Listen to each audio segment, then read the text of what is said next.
certaines personnes refusent d'aider les gens. Regardez-moi celle-là. Elle dit, elle a 32 ans. Elle est mariée avec son mari, ça fait plusieurs années. Ils ont 2 enfants ensemble. Mais elle dit, son mari là, en fait, ne devait pas être son mari. C'était le copain de sa meilleure amie. Elle a arraché le copain de sa meilleure amie. Vous avez attendu. Elle dit, elle a arraché le copain de sa meilleure amie. Elle vivait chez sa meilleure amie. Vous comprenez?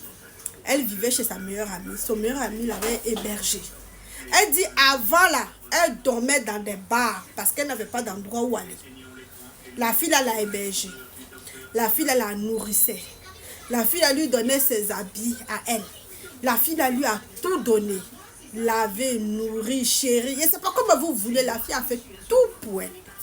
La fille lui faisait confiance aveugle. C'était sa meilleure amie. C'est normal. Donc la fille lui disait tout.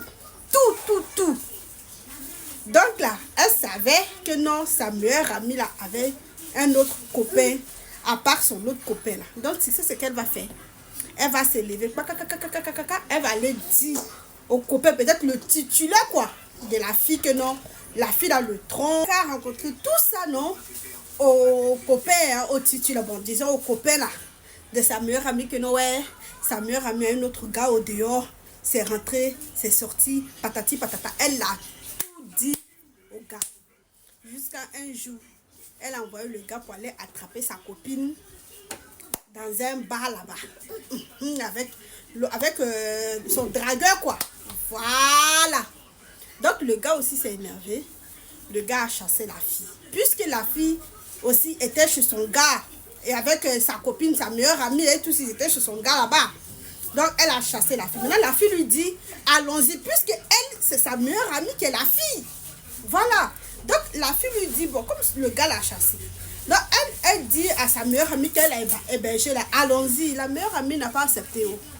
Celle qui nous raconte l'histoire là, elle dit, elle n'est pas partie. Elle a refusé de suivre sa meilleure amie quand le gars de son meilleur ami l'a chassée.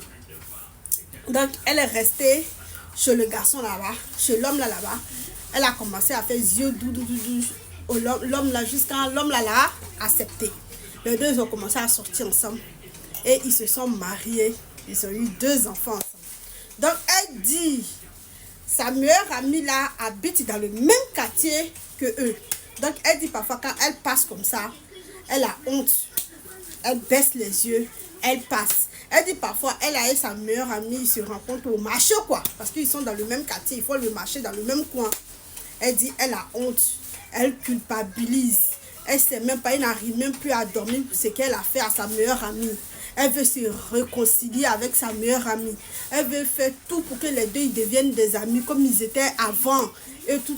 Elle veut finir par là quoi, qui est entre eux. Elle dit, depuis 7 ans, quand le gars il a chassé sa meilleure amie, là, sa meilleure amie ne s'est plus remariée. Tellement elle a été dessus. Tellement, en fait, elle ne s'est pas remise de la situation, en fait. Tellement ce que sa copine lui a fait, là, elle n'a pas pu supporter, là. Elle est encore là. Elle ne s'est pas encore mariée. Donc, les deux, ils se voient dans le quartier, là-bas. Les deux, ils se promènent dans le quartier, là-bas. La fille, maintenant, elle a honte. Elle vient nous demander comment elle doit faire pour se réconcilier avec sa meilleure amie. Elle sait ce qu'elle a fait, c'est pas bien et tout. Elle regrette beaucoup. Et puis tu penses que ta meilleure amie va accepter. Si c'est moi qui est ta meilleure amie, je n'accepte pas du tout. Parce que tu es mauvaise. Tu es d'une méchanceté, ça non. Faut pas que ta meilleure amie va accepter. Même si tu viens lui demander pardon là. Elle n'a qu'à accepter ton pardon, mais amitié là, chacun n'a qu'à être dans son... Voilà, dans son coin là-bas quoi. Chacun n'a qu'à rester dans son coin. Faut pas qu'elle va t'accepter parce que tu es mauvaise. Quelqu'un qui t'a nourri, qui t'a chéri, qui a tout fait pour toi, qui t'a pris, tu dormais dans les bars, tu n'avais nulle part où aller. C'est comme ça les gens, ils aiment dire parfois, là, quand tu vois quelqu'un dans la misère, là, il faut lui laisser parce que tu ne sais pas pourquoi Dieu lui a mis dans la misère, là, parce qu'il y a d'autres qui sont mauvais. En fait, voilà pourquoi Dieu les a laissés dans la misère. Parce que quand tu les prends pour venir chez toi, là, il te rend... Hey, je n'ai même pas envie de parler. Donnez vos... En fait... Donnez-lui son vrai nom là-bas dans les commentaires. Ah ben oui. Donnez-lui son vrai nom dans les commentaires.